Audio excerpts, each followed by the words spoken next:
नमस्कार विद्यार्थियों, हमारे इस डिजिटल प्लेटफॉर्म पर आपका हार्दिक स्वागत, अभिनंदन। विद्यार्थियों, आज हम चर्चा करेंगे आरपीएससी के ऊपर, यानी कि राजस्थान लोक सेवा आयोग। इस बारे में हम चर्चा करेंगे। विद्यार्थियों, आपने सुना है कि जिस प्रकार यूपीएससी सेंट्रल लेवल पे काम करती है, उसी प्रकार जो राज्य लेवल पर उस राज्य की जो पीएससी होती है वो काम करती है, स्टेट पब्लिक सर्विस कमीशन काम करती है। उसी की बात ही अगर हम देखें तो राजस्थान का जो स्टेट पीएससी है उसका नाम है राजस्थान लोक सेवा आयोग। शॉर्ट में उसको आरपीएससी कहते हैं।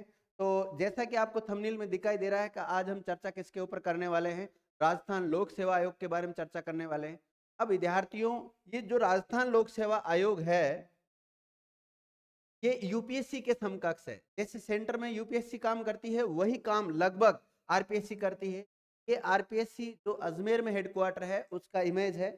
ये आपके सामने घूघरा घाटी जयपुर रोड पर स्थित है। और देखो, हम आरपीएससी के बारे में क्या क्या पढ़ना चाहते हैं, मतलब जैसे आरपीएससी गठन से लेकर देख लेंगे, संरचना को लेकर देख लेंगे।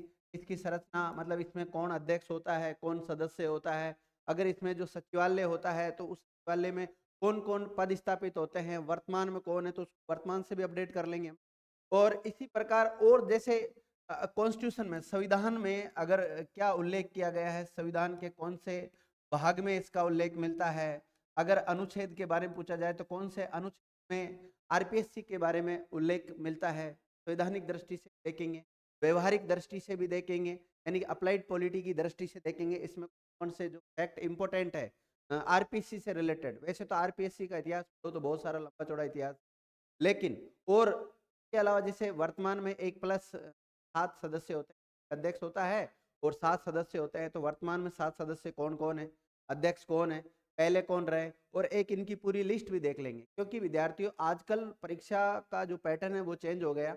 कई बार ऐसे पूछते हैं कि निम्नलिखित में से कौन आरपीएससी का अध्यक्ष रहा या नहीं रहा, और कई बार इसका क्रम पूछ लेते हैं। जैसे अभी वर्तमान में कोई आरपीएससी का अध्यक्ष है तो क्रम पूछ लेते हैं कि ये कौन से नंबर के। जैसे वर्तमान में देखें तो हम संजय कुमार सोत्रिय, संजय कुमार सोत्रिय का क्रम कौन सा है, क्रम भी पूछ लिया जाता है।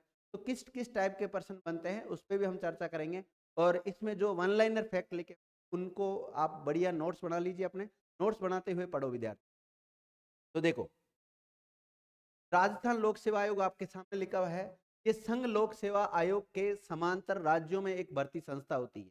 अगर हम देखें स्टेट पब्लिक सर्विस कमीशन, क्या पब्लिक सर्विस कमीशन होता है, और सेंटर में होता है विद्यार्थी क्या होता है, यूपीएससी होता है। यूपीएससी को हिंदी में संघ लोक सेवा आयोग बोलते हैं। तो उसी प्रकार राज्यों में क्या होता है, एसपीएससी होता है, यानी कि स्टेट पब्लिक सर्विस कमीशन होता है। तो राजस्थान में क्या होगा फिर, राजस्थान पब्लिक सर्विस कमीशन होता है। राजस्थान लोक सेवा आयोग के बारे में पढ़ना चाह रहे हैं। अब देखिए, राजस्थान लोक सेवा आयोग एक परामर्शकारी यानी कि सलाहकारी निकाय है। आपसे पूछा जाए आरपीएससी कैसी निकाय है, सलाहकारी निकाय है, परामर्शकारी निकाय है, संवैधानिक निकाय है। संवैधानिक निकाय विद्यार्थी स्कूल संविधान में इसका उल्लेख मिलता है। और संविधान के कौन से भाग में मिलता है, तो भाग 14 में मिलता है। और भाग 14 के कौन से आर्टिकलों में मिलता है, तो अनुच्छेद 315 से लेकर 324 तक इसमें इसका उल्लेख मिलता है। 308 से लेकर तक लोक सेवाओं का उल्लेख मिलता है। और वो देखेंगे, हम अलग से पढ़ा देंगे, आप अलग पढ़ाएंगे, आरपीएससी अलग पढ़ाएंगे। और जो संयुक्त लोक सेवा आयोग है उसके बारे में तो इसमें चर्चा कर, और अगर अलग से भी पढ़ाना हो तो आप मुझे बता देना, मैं अलग से भी पढ़ा दूंगा आप, ठीक है। और उसके अलावा भाग जो 14 है वो पूरा कंप्लीट करा देंगे आप, भाग 14। क्योंकि आपको पता है कि टोटल हमारे जो संविधान में भाग है वो कितने हैं, 22 भाग है। तो जो भाग 14 है उसके अंतर्गत ही आरपीएससी के बारे में उल्लेख किया गया है। तो उसके बारे में हम पढ़ना चाह रहे हैं। आगे देखो क्या लिखा है, ये निकाय राज्य सरकार को परामर्श देती है। मतलब आरपीएससी जो सलाह देने का काम करती है, परामर्श देने का काम किसको करती है, राज्य सरकार को परामर्श देती है। लेकिन राज्य सरकार इसकी सलाह मानने के लिए बाध्य नहीं है। मतलब आरपीएससी जैसे माना कि विद्यार्थियों राजस्थान सरकार की बात करें, राजस्थान सरकार ने आरपीएससी से मामले में सलाह मांगी और आरपीएससी ने सलाह दे दी। अब उस सलाह को जो विधानमंडल है या हमारी जो सरकार है वो माने, ऐसा कोई जरूरी नहीं होता है, ठीक है, यानी कि बाध्यकारी नहीं है। यदि राज्य सरकार इसकी सलाह नहीं मानती है तो राज्य सरकार को विधानमंडल में इसका कारण बताना होता है कि भाई इसकी सलाह क्यों नहीं मानी। आगे देखते हैं, अगर इसका इतिहास या पृष्ठभूमि की बात करें, अगर आरपीएससी, तो देखो आपने यूपीएससी के बारे में पढ़ा है। यूपीएससी जब हम पढ़ाते हैं तो आपने 1919 का जो मार्ले मिंटो सुधार तो आया था विद्यार्थियों, कब? 1909 में आया था। और एक आया था 1919 का मांटेग्यू चेम्सफोर्ड सुधार अधिनियम। कौन सा? मांटेग्यू चेम्सफोर्ड सुधार अधिनियम तो आया था 19, और मार्ले मिंटो सुधार अधिनियम आया था 1909 में। तो 1919 का मांटेग्यू चेम्सफोर्ड सुधार अधिनियम था, उसमें एक बात की गई थी, भाई भारत में क्या होना चाहिए? लोक सेवा आयोग होना चाहिए। तो इसी तर्ज पर फिर जो 1919 का अधिनियम था, ये 1921 में लागू हुआ था। कब लागू हुआ था? 1921 में लागू हुआ था। और 1923 में ली कमीशन, एक साई कमीशन बनाया था, जिसका नाम जाना जाता है ली कमीशन। और ली कमीशन की रिपोर्ट के आधार पर ही 1926 में, कब? 1926 में केंद्र लेवल पर एक लोक सेवा आयोग का गठन किया गया था। ठीक है, बाद में उसी का नाम यूपीएससी पड़ गया विद्यार्थियों। इसी को बाद में फेडरल के नाम से भी जानते हैं, फेडरल सर्विस कमीशन के नाम से जानते थे। तो अभी ज्यादा उलझना नहीं है। मैं कहना क्या चाहता हूँ, मैं ये समझाना चाहता हूँ, स्टेट पब्लिक सर्विस कमीशन है, उसका उल्लेख 1919 के अधिनियम में नहीं किया गया। इस 19 अधिनियम में नहीं किया गया था, बल्कि 1935 के अधिनियम में किया गया था। और ना ही जो 1923 में ली कमीशन बना था, उसमें भी इसका उल्लेख नहीं मिलता है। तो यहाँ क्या लिखा हुआ है इतिहास या पृष्ठभूमि में? वर्ष 1923 में जो ली कमीशन बना था, उसमें भारत में एक संघ लोक सेवा आयोग स्थापना की सिफारिश की थी, किंतु इस कमीशन ने, मतलब कौन से कमीशन ने? 1923 के कमीशन ने प्रांतों में लोक सेवा आयोग की स्थापना के बारे में कोई विचार नहीं। ये बात मैंने पहले ही बता दी। तो 1923 में जो ली कमीशन बना था, उस ली कमीशन में आरपीएससी या स्टेट पब्लिक सर्विस के बारे में हम कहे, ये राज्यों के लिए जो लोक सेवा आयोग होगी, उसके बारे में कोई उल्लेख नहीं किया गया था। बल्कि 1935 का जो भारत शासन अधिनियम आएगा, उसमें इसके बारे में प्रावधान किया गया था। देखो आगे क्या लिखा हुआ है, क्योंकि सभी प्रांत सरकारें आवश्यकता अनुसार नियुक्तियां करने और राज्य सेवा नियम बनाने हेतु हमें स्वतंत्र थी, इसलिए इनका उल्लेख नहीं किया गया था। आगे भारत सरकार अधिनियम या भारत शासन अधिनियम 1935 के तहत प्रांतों में लोक सेवा आयोग का गठन का प्रावधान किया। ठीक है, और इसी के तहत स्वतंत्रता से पूर्व राजस्थान में 3 रियासतों में लोक सेवा आयोग का भी गठन हो गया था। जैसे हम स्वतंत्र हुए थे 1940 से पहले भी रियासतें थी जिनमें लोक सेवा आयोग हुआ करता था। जैसे कौन कौन सी देशी रियासतों में लोक सेवा आयोग हुआ करता था? जैसे जोधपुर रियासत में था, जयपुर में था, बीकानेर रियासत में इसका गठन हो गया। अगर बात करें जोधपुर रियासत में इसका गठन कब हुआ, तो 1939 में गठन हो गया था। और अगर बात करें जयपुर रियासत में इसका गठन कब हुआ था, तो 1940 में हो गया था। और इसी प्रकार 1946 में बीकानेर रियासत में भी लोक सेवा आयोग का गठन हो गया था। आगे देखते हैं।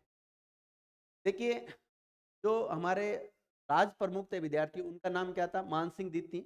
जयपुर के अंतिम शासक माने जाते हैं मान सिंह द्वितीय। ठीक है, तो महाराजा जो मान सिंह, उन्होंने 16 अगस्त 1949 को राजस्थान के राज प्रमुख के रूप में एक अध्यादेश जारी किया, एक ऑर्डिनेंस जारी किया विद्यार्थियों, जो 20 अगस्त 1949 को प्रभावी हुआ, अर्थात राजपत्र में प्रकाशित हुआ। तो विद्यार्थियों एक अध्यादेश जारी होता है 19, और इस अध्यादेश को जारी करते कौन है? जो हमारे राज प्रमुख, उस समय के तत्कालीन राज प्रमुख, और जिनका नाम क्या है? महाराजा मान सिंह द्वितीय हैं, जयपुर के शासक है, अंतिम शासक माने जाते हैं। अतः 20 अगस्त 1949 के दिन ही मूलतः राजस्थान लोक सेवा आयोग जयपुर में स्थापना की गई। आपसे पूछा जाए आरपीएससी है, उसका गठन पहली बार जब हुआ 1949 में, तो एक अध्यादेश के जरिए हुआ। और वो अध्यादेश कब प्रभावित हुआ था? तो 20 अगस्त 1949 को हुआ था। और उस समय जो इसका हेडक्वार्टर बनाया गया था, वो बनाया गया था जयपुर में। अभी आप सब जानते हैं कि आरपीएससी का हेडक्वार्टर कहाँ है? अजमेर में है। अभी थोड़ी देर पहले मैंने आपको इमेज भी बताई थी कि जो घुघरा घाटी है, घुघरा घाटी वाला जो रोड है, उसके पास में जयपुर रोड, जयपुर हाईवे निकल रहा है, वहां से जगह पर ये कार्यालय। देखो राजस्थान लोक सेवा आयोग का अपना जो कार्य प्रारंभ किया था, इसने 22 दिसंबर 1949 से कार्य प्रारंभ कर दिया था। क्योंकि 20 अगस्त 1949 को तो राजस्थान लोक सेवा आयोग का गठन हो गया जयपुर में, लेकिन कार्य कब से चालू किया था इसने? 22 दिसंबर 1949 से किया था। आरपीएससी का गठन के समय इसका मुख्यालय कहाँ था? जयपुर था। लेकिन विद्यार्थियों एक कमेटी थी, इसका नाम था पी सत्यनारायण राव कमेटी। कौन सी? पी सत्यनारायण राव कमेटी की सिफारिश पर जयपुर से इसका हेडक्वार्टर कहाँ कर दिया गया? अजमेर कर दिया गया। यही बात लिखी हुई है, इसका मुख्यालय जयपुर था, लेकिन पी सत्यनारायण राव समिति की सिफारिश पर 1 नवंबर 1956 को इसका मुख्यालय अजमेर में स्थानांतरित कर दिया। विद्यार्थियों, 1 नवंबर 1956 को राजस्थान एकीकरण के जो 7 चरण हैं वो भी कंप्लीट हो जाते हैं। और आपसे मेरे 2 सवाल है विद्यार्थियों, 2 सवाल। एक तो ये है कि राजस्थान दिवस कब मनाया जाता है? क्या है? राजस्थान दिवस कब मनाया जाता है? एक तो आप इसका जवाब दीजिए। और एक है विद्यार्थियों, राजस्थान स्थापना दिवस कब मनाया जाता है? राजस्थान स्थापना दिवस, स्थापना, दोनों अलग अलग है, ध्यान रखना। तो कुछ विद्यार्थी इनको एक ही समझ लेते हैं। तो राजस्थान दिवस कब मनाया जाता है और राजस्थान स्थापना दिवस कब मनाया जाता है? प्रत्येक विद्यार्थी इसका जवाब देंगे, कमेंट करके जरूर बताएं विद्यार्थी। आगे देखते हैं। ये देखिए विद्यार्थियों, तो अब जो ये पी सत्यनारायण राव समिति थी, पी का जो पूरा नाम मिलता है वो पांड्याल मिलता है, पांड्याल सत्यनारायण राव समिति मिलता है, जो कि तो पांड्याल सत्यनारायण राव के अध्यक्षता में इस कमेटी का गठन किया गया था। इस कमेटी का नाम क्या रखा गया? पी सत्यनारायण राव समिति रखा गया है। ये इमेज दिख रही कोई नहीं की? भारत ये प्रशासनिक सेवा क्षेत्र में पद्म भूषण सम्मानित भी किया जा चुका है इनको। और ये आंध्र प्रदेश से रिलेटेड, कहाँ से थे? आंध्र प्रदेश से रिलेटेड थे। आपसे पूछा जाए आरपीएससी के जो प्रथम अध्यक्ष बनाया गया, वो बनाया गया था एस के घोष को। तो बनाया गया था एस के घोष को बनाया गया था, लेकिन उस समय इनको कार्यवाहक अध्यक्ष के रूप में चुना गया था। ऐसे कार्यवाहक अध्यक्ष के रूप में चुना गया था क्योंकि उस समय हाईकोर्ट के ये क्या थे? मुख्य न्यायाधीश थे। राजस्थान हाईकोर्ट है ना, उसके मुख्य न्यायाधीश थे। अगर वर्तमान में पूछे जाए तो वर्तमान में आरपीएससी का जो हेड है वो कौन है? तो संजय कुमार सोत्री, पूर्व आईपीएस अधिकारी है विद्यार्थियों। और ये 34वें नंबर के बने। कौन से नंबर के बने? संजय कुमार सोत्री 34वें नंबर के बने। ये क्रम जरूर ध्यान रखना विद्यार्थी। देखिए, ये एक स्वतंत्र और संवैधानिक निकाय हैं। आरपीएससी की बात करें तो एक स्वतंत्र निकाय है, संवैधानिक निकाय है, परामर्शकारी निकाय है, सलाहकारी निकाय है। ये सारी बातें याद रखनी है आपको। अब जैसे संवैधानिक निकाय या संस्था है, ऐसी निकाय है आरपीएससी, एक संवैधानिक संस्था कह सकते हो, या संवैधानिक निकाय कह सकते हो, या कॉन्स्टिट्यूशनल बॉडी कह सकते हो आप इसको। तो कॉन्स्टिट्यूशनल बॉडी क्यों बोल रहे हैं इसको? क्योंकि इसका हमारा जो कॉन्स्टिट्यूशन है उसमें इसका उल्लेख मिलता है। अब कॉन्स्टिट्यूशन में उल्लेख मिलता है तो कौन से भाग में मिलता है? भाग 14 में मिलता है। भाग 14 के कौन से आर्टिकलों में इसका उल्लेख किया गया है? 315 से लेकर 324 तक किया गया। स्टेट पब्लिक सर्विस कमीशन की बात आ जाए, स्टेट पब्लिक सर्विस कमीशन का उल्लेख कौन से भाग में मिलता है? तो भी आपको भाग 14 और अनुच्छेद 315 से लेकर 323 तक ही बताना है। अगर आपसे पूछा जाए यूपीएससी का, यूपीएससी यानी कि यूनियन पब्लिक सर्विस कमीशन का जो संविधान में कौन से भाग में उल्लेख मिलता है, तो वो भी कौन सा भाग बताना आपको? 14। और आर्टिकल पूछे जाए तो 315 से लेकर 23 तक बताना है। दोनों का सेम ही है। देखो ये आ गया बात। इसका जो वर्तमान में मुख्यालय है वो कहाँ है? घूघरा घाटी में। घूघरा घाटी कहाँ पड़ता है? अजमेर में पड़ता है, जयपुर रोड पे पड़ता है ना। आगे देखिए, इसकी जो पूर्ववर्ती एजेंसी है वो कौन सी है? राज्य लोक सेवा आयोग या प्रांतीय लोक सेवा आयोग आप उसको बोल सकते हैं। राज्य लोक सेवा आयोग यानी स्टेट पब्लिक सर्विस कमीशन बारे में कुछ शॉर्ट में आर्टिकल दिए गए हैं। 315 से लेकर 323 में क्या कौन कौन सी बातों का उल्लेख किया गया है? देखो पहले तो इनको मैं शॉर्ट में लिख दे रहा हूँ, फिर उसके बाद में डिटेल से समझाया गया है 315 में किस बात का उल्लेख है, तो 16 में क्या मिलता है, 317, 318, 320 और 321, 22 और 23, इनमें कौन कौन सी बातों का प्रावधान किया गया है वो डिटेल से अलग पढ़ेंगे हम। अगर आप शॉर्ट में जानना चाहते हैं तो ये देखिए, ऐसे जान लीजिए आप। अनुच्छेद 300 एक तरफ तो लिखा हुआ है अनुच्छेद, और एक तरफ कौन से अनुच्छेद में क्या विवरण लिखा हुआ है, उसकी विषय वस्तु क्या है उसके बारे में लिखा हुआ है। तो 315 में लिखा हुआ है संघ तथा राज्यों के लिए लोक सेवा आयोग के बारे में, यानी कि इसमें हमें यूपीएससी और आरपीएससी और स्टेट पब्लिक सर्विस कमीशन, इन सब का उल्लेख कहाँ पे मिलता है? अनुच्छेद 315 मिलता है। 316 में ऐसा लिखा हुआ है कि सदस्यों की नियुक्ति तथा कार्यकाल, यूपीएससी के सदस्य और यूपीएससी के जो सदस्य हैं उनका कार्यकाल के बारे में कहाँ मिलता है? 316 में। यूपीएससी या आरपीएससी दोनों का ही उल्लेख किसमें मिलता है? 16 में। दोनों के लिए ये बात आ रही है। 317 में इस बातों का उल्लेख मिलता है कि लोक सेवा आयोग के सदस्य की बर्खास्तगी और निलंबन, मतलब उसको हटाना और उसको जो निलंबन करना, सस्पेंड करने के बारे में प्रावधान किया गया है वो 317 में। 317 मतलब खतरा, क्या 317 मतलब खतरा। देखो निलंबन करना, सस्पेंड करना भी एक प्रकार से खतरा ही है, और डिसमिस करना, बर्खास्त करना भी क्या है, खतरा। तो खतरा को से इसे याद कर सकते हैं। 318 में दिया हुआ है आयोग के सदस्यों एवं कर्मचारियों की सेवा शर्तें संबंधी जो नियम बनाने की शक्तियां हैं वो किसके पास है, इसके बारे में उल्लेख किया गया है। 319 में क्या है कि आयोग के सदस्यों के द्वारा सदस्यता समाप्ति के बाद भी पद पर बने रहने पर रोक जो लगाई गई है उसके बारे में उल्लेख कर रखा है 319 में। 320 क्या कहता है कि लोक सेवा आयोग के जो कार्य हैं वो कौन कौन से कार्य होंगे लोक सेवा आयोग के, चाहे यूपीएससी के कार्यों की बात आए चाहे आरपीएससी के जो भी कार्य हैं उनका उल्लेख किसमें मिलता है, 320 मिलता है। 321 में क्या मिलता है, लोक सेवा आयोग के कार्यों का विस्तार करने की शक्ति। मतलब जैसे अगर बात करें का आरपीएससी के जो वर्तमान में कार्य है अगर इनका विस्तार करना हो तो कौन विस्तार करेगा, कैसे विस्तार होगा, इसके बारे में जो उल्लेख किया गया है वो किसमें किया गया है, अनुच्छेद 3 किया गया। 322 में किया गया है लोक सेवा आयोग का खर्च, मतलब लोक सेवा आयोग के जो व्यय है उसका उल्लेख किसमें मिलता है। देखो भाई कोई संस्था जब चल रही है, कोई निकाय बॉडी चल रही है तो उसके लिए मनी की तो आवश्यकता पड़ती है, धन के बिना तो कुछ भी नहीं होता, आपको पता है। तो इसको जो व्यय मिलेगा, खर्च करेगा, वो कहां से खर्च करेगा। तो 23 में जो उल्लेख मिलता है वो लोक सेवा आयोग के प्रतिवेदन के बारे में उल्लेख मिलता है। मतलब ये जो वार्षिक प्रतिवेदन देता है, एनुअल रिपोर्ट जो देता है वो किसको देता है, कैसे देता है, इन सब बातों का उल्लेख कौन से आर्टिकल मिलता है, 323 मिलता है। ये सारे प्रावधान विद्यार्थियों संवैधानिक दृष्टि से हम पढ़ेंगे। उसके अलावा भी कुछ व्यवहारिक दृष्टि से अगर कोई पॉइंट निकल के आ रहे हैं तो उनके ऊपर भी हम चर्चा करेंगे विद्यार्थी। आगे देखो एक एक आर्टिकल को बड़ा डिटेल से देखेंगे। जो हमारा आर्टिकल है वो कौन सा है, पहला 315, कौन सा 315। के साथ देखो कई बार क्या होता है पूछा जाता है भाग के बारे में, आप बता देते हो अनुच्छेद, वो पूछा 315 में क्या है। तो 15 में देखो कौन सी बात का उल्लेख है, राज्य लोक सेवा आयोग के गठन का प्रावधान का उल्लेख कर रखा है।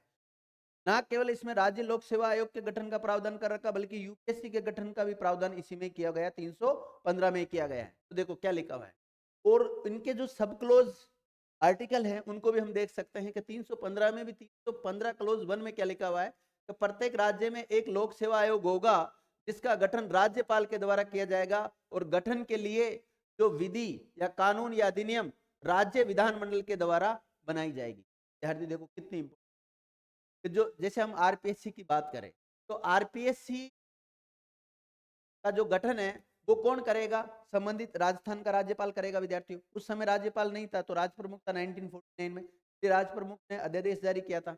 लेकिन इससे रिलेटेड अगर कोई कानून बनाएगा या अधिनियम बनाएगा तो कौन बनाएगा, जो राज्य का विधानमंडल होता है। कौन बनाएगा, राज्य का विधानमंडल कानून बनाता है विद्यार्थियों। राज्यों से समझ देखिए आपने अनुसूचियां पढ़ी है, अनुसूचियों की संख्या वर्तमान में 12 है, मूल रूप से 8 थी। 1935 का जो भारत शासन अधिनियम था उसमें अनुसूचियों की संख्या थी विद्यार्थियों 10, थी 10। तो इसमें से जो 7वें नंबर की अनुसूची, कौन सी अनुसूची 7, अनुसूची अनुसूची 7 ये कहती है कि विषयों का बंटवारा, विषयों का बंटवारा की बात कर रही है। और इसमें प्रकार के विषयों के बारे में बात कर रखी है। एक तो संघ सूची के विषय हैं, एक राज्य या प्रांतीय सूची के विषय हैं, और एक समवर्ती सूची है, समवर्ती सूची के विषय। संघ मतलब केंद्र का मतलब क्या है, केंद्र। तो संघ सूची के विषय पर जो कानून बनाने का अधिकार है वो किसको है, संसद को है, तो है संसद को है। राज्य सूची से संबंधित कानून बनाने का जो अधिकार है वो किसको है, राज्य का जो विधानमंडल होता है, राज्य का जो विधानमंडल होता है जिसमें विधानसभा होती है और एक विधान परिषद होता है, और गवर्नर इसका अभिन्न अंग होता है, यानी कि राज्यपाल इसका अभिन्न अंग माना जाता है। और समवर्ती सूची के जो विषय होते हैं उस पर राज्य भी कानून बना सकता है और केंद्र भी कानून बना सकता है। केंद्र की तरफ से जो कानून बनाने का काम करती है वो संसद, और राज्यों की तरफ से कानून बनाने का काम करता है वो कौन करता है, विधानमंडल, यानी कि राज्य की विधायिका काम करती है। तो राज्य का विधानमंडल समवर्ती सूची से संबंधित कानून बना सकता है और राज्य सूची से संबंधित कानून बना सकता है। संसद की बात करें तो संघ सूची से संबंधित मामलों में कानून बना सकता है, समवर्ती सूची के संबंध में कानून बना सकता है। यदि दोनों में टकराव हो जाए तो संसद के द्वारा जो कानून बनाया गया है, जो अधिनियम बनाया गया है उसके वो लागू होता है। देखिए तो अनुच्छेद 315 में यानी कि सभी राज्यों में क्या होगा, लोक सेवा आयोग होगा, उसके बारे में उल्लेख कर रखा है, जिसका जो आदेश है वो कौन जारी कर सकता है? अध्यादेश राज्यपाल जारी कर सकता है, नहीं तो विधानमंडल क्या कर सकता है? उससे संबंधित नियम बना सकता है, विद्यार्थियों कानून बना सकता है। अनुच्छेद 315 क्लोज 2 क्या कहता है? तो 15 क्लोज 2 ये कहता है संयुक्त लोक सेवा आयोग का प्रावधान करता है विद्यार्थी का। संयुक्त लोक सेवा आयोग, संयुक्त लोक सेवा आयोग यानी जॉइंट पब्लिक सर्विस कमीशन। तो संयुक्त लोक सेवा आयोग यानी दो या दो से अधिक राज्यों का एक लोक सेवा आयोग भी हो सकता है। जैसे हम राजस्थान की बात करें तो राजस्थान का लोक सेवा आयोग तो खुद का है, लेकिन राजस्थान और गुजरात का एक भी हो सकता है। ऐसा नहीं हो सकता कि एक नहीं हो सकता, वैसे एक आदेश जारी करना पड़ेगा। अब देखिए अनुच्छेद 315 कंप्लीट हो गया। 316 में क्या बात लिखी हुई है, एक एक को डिटेल से जान रहे विद्यार्थियों। इसमें लिखा हुआ है जो इनके अध्यक्ष व सदस्यों की नियुक्ति और उनकी पदावधि, पदावधि का मतलब होता है विद्यार्थियों कार्यकाल। क्या होता है? कार्यकाल होता है। देखिए अगर इस पदावधि शब्द का हम टुकड़ा करें तो पद प्लस अवधि क्या होता है? पद प्लस अवधि, अवधि का मतलब होता है समय, काल, और इस पद का मतलब तो जानते हैं पोस्ट। तो अपने पद पर कब तक बना रहेगा? तो पहली बात तो नियुक्ति की बात करते हैं। तो अनुच्छेद 316 क्लोज 1 में इसकी नियुक्ति का प्रावधान किया गया है। तो इसके अध्यक्ष और सदस्य की नियुक्ति राज्यपाल करता है, राज्य मंत्री मंडल की सलाह से करता है। राज्य का जो मंत्री परिषद होता है यहाँ पर करता है, लेकिन करता कौन है? राज्यपाल। तो अगर आरपीएससी का अध्यक्ष और सदस्यों को नियुक्त करने की बात आए कि इनको नियुक्त कौन करता है, अपॉइंट कौन करता है, तो हमारा जो गवर्नर है, वर्तमान में हमारे जो गवर्नर है वो कलराज मिश्र, तो वो करेंगे विद्यार्थी। ठीक है, लेकिन वो अपनी मर्जी से नहीं करते। जो भी हमारी सरकार है, राज्य सरकार है, जो मंत्री परिषद होती है उसकी सलाह पर ही करती है। संविधान में आयोग के सदस्यों की संख्या और योग्यताओं का उल्लेख नहीं किया गया। हमारा जो कॉन्स्टिट्यूशन है उसमें इस बात का उल्लेख नहीं किया गया कौन से राज्य में कितने अध्यक्ष होंगे, कितने सदस्य होंगे। तो ये तो विद्यार्थियों व्यवहारिक दृष्टि से धीरे धीरे हमारा जो राज्य विधानमंडल है या राज्यपाल के द्वारा कोई आदेश जारी करके जो नियम बना दिए उसके बारे में उन्होंने में निर्धारित किया गया है। जैसे वर्तमान में हम देखें तो एक अध्यक्ष होता है और 7 सदस्य होते हैं, एक अध्यक्ष और 7 सदस्य, और वर्तमान में कौन है? संजीव कुमार सोतरी इसके अध्यक्ष है ध्यान का, और 7 इसके सदस्य हैं। देखो नोट, जबकि संयुक्त लोक सेवा आयोग के अध्यक्ष व सदस्यों की नियुक्ति राष्ट्रपति। आपसे पूछा जाए कि आरपीएससी का अध्यक्ष और सदस्यों की नियुक्ति कौन करेगा, तो राजस्थान का राज्यपाल। जैसे दूसरे स्टेट की बात आ जाए, जैसे माना कि गुजरात की जो पीएससी है उसका अध्यक्ष की नियुक्ति कौन करेगा, उसके सदस्यों की नियुक्ति कौन करेगा? गुजरात का जो भी गवर्नर है वो उसकी नियुक्ति करेगा। लेकिन दो या दो से अधिक राज्यों का एक संयुक्त लोक सेवा आयोग भी बनाया जा सकता है। फिर ऐसी स्थिति जैसे माना कि राजस्थान का और गुजरात का एक संयुक्त लोक सेवा आयोग हमने बना दिया, तो ऐसी स्थिति में राजस्थान का राज्यपाल करेगा या गुजरात का राज्यपाल करेगा उसके अध्यक्ष की नियुक्ति? विद्यार्थियों दोनों ही राज्यों के राज्यपाल नहीं करके राष्ट्रपति कौन करता है? राष्ट्रपति। यहाँ लिखा हुआ है जबकि संयुक्त लोक सेवा आयोग के अध्यक्ष और जो सदस्य हैं उनकी नियुक्ति राष्ट्रपति महोदय के द्वारा की जाती है। और वर्तमान में भारत के राष्ट्रपति कौन है? बहुत सरल सा सवाल है, आप कमेंट देखो। राजस्थान लोक सेवा आयोग यानी आरपीएससी की स्थापना के समय एक अध्यक्ष और 2 सदस्य हुआ करते थे। एक तो अध्यक्ष होता था और 2 सदस्य हुआ करते थे। वर्तमान में स्थितियां चेंज हो गई है, वर्तमान में कितने? 7 होते हैं। देखो आगे 2011 में इसको बढ़ाकर क्या कर दिया गया? एक अध्यक्ष और 7 सदस्य, यानी कि कुल कितने हो गए? 8 हो गए विद्यार्थी। पहले कुल कितने होते थे? होते थे, अध्यक्ष होता था और 2 सदस्य। लेकिन इस संख्या को बढ़ाकर कब बढ़ाया गया? 2011 में बढ़ा दिया गया, और वर्तमान में भी 1+7 ही चल रहा है, यानी कि इन फ्यूचर बढ़ भी सकता है और घट भी सकता है। ये नहीं कह सकते हो आप कि भाई इसकी संख्या फिक्स है। इसका मतलब संविधान में तो इसकी संख्या का उल्लेख नहीं किया गया कितने होंगे, वो राज्य के ऊपर डिपेंड करता है विद्यार्थी। देखिए वर्तमान में अध्यक्ष सहित 8 यानी कि 1+7 होते हैं। नोट, राजस्थान लोक सेवा आयोग में सदस्यों की संख्या कितनी होगी ये राज्यपाल निश्चित करता है नियम बनाकर। कौन करेगा? राज्यपाल निश्चित करेगा, क्योंकि कॉन्स्टिट्यूशन तो हमारा मौन है इनकी संख्या को लेकर कि कितने सदस्य होंगे इसमें टोटल। देखो योग्यता की बात करें, योग्यता की बात करें मतलब ये जो अध्यक्ष और सदस्य हैं वो किसको बनाया जाता है, उनकी योग्यता क्या होनी चाहिए, तो उस बात का उल्लेख जो मिलता है उसमें देखो क्या लिखा हुआ है। राजस्थान लोक सेवा आयोग यानी कि आरपीसी जो 50% सदस्य हैं ऐसे होंगे जिन्हें भारत सरकार या किसी राज्य सरकार के अधीन कम से कम 10 वर्ष का प्रशासनिक सेवा का अनुभव हो, और उक्त 10 वर्ष की अवधि संगणना करने में इस संविधान के प्रारंभ से पहले की ऐसी अवधि भी सम्मिलित की जाएगी जिसके दौरान किसी व्यक्ति ने भारत में क्राउन, ताज या ब्रिटिश ताज के अधीन या किसी देशी राज्य के अधीन सरकार के अधीन पद धारण किया गया। तो विद्यार्थियों कहा गया वर्तमान में देखें 1+7 होते हैं। कितने होते हैं? 1+7 होते हैं। तो अगर इसके लोक सेवा आयोग के जो सदस्य होते हैं इनकी बात करें हम कि इनके लिए क्या योग्यताएं होनी चाहिए, तो इनकी लिए जो योग्यता फिक्स की गई है, मतलब इनको 10 साल की सेवा का एक्सपीरियंस होना। हाँ, 10 साल की सेवा का एक्सपीरियंस होना। 10 साल की सेवा, चाहे उन्होंने सेंटर लेवल की सर्विस की, चाहे किसी स्टेट लेवल की सर्विस की। और इसके अलावा अगर हम देखें, जब जैसे हमारा जो संविधान बन के तैयार हुआ था वो 26 नवंबर 1950 को तैयार हो गया था, और हमारा जो संविधान पूर्णतः लागू हो गया था 26 जनवरी 19 लागू हुआ। कब हुआ? 26 जनवरी 1900।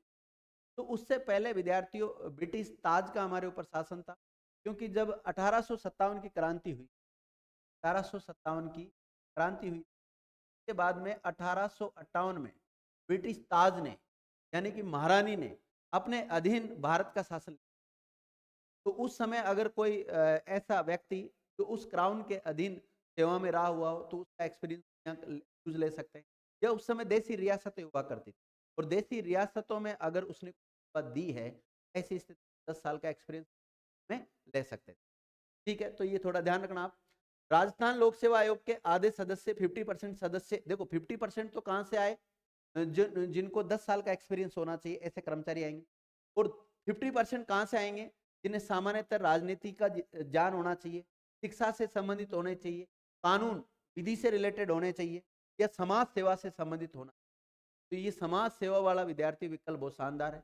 कोई भी व्यक्ति कह सकता है मैं समाज, तो अगर सरकार चाहे व्यक्ति को जब नियुक्त करवाती है तो उसमें वो समाज सेवक के रूप में ही आता जाता। देखिए, आयोग के अध्यक्ष पद की योग्यता के संबंध में संविधान में कोई विशेष प्रावधान नहीं किया गया।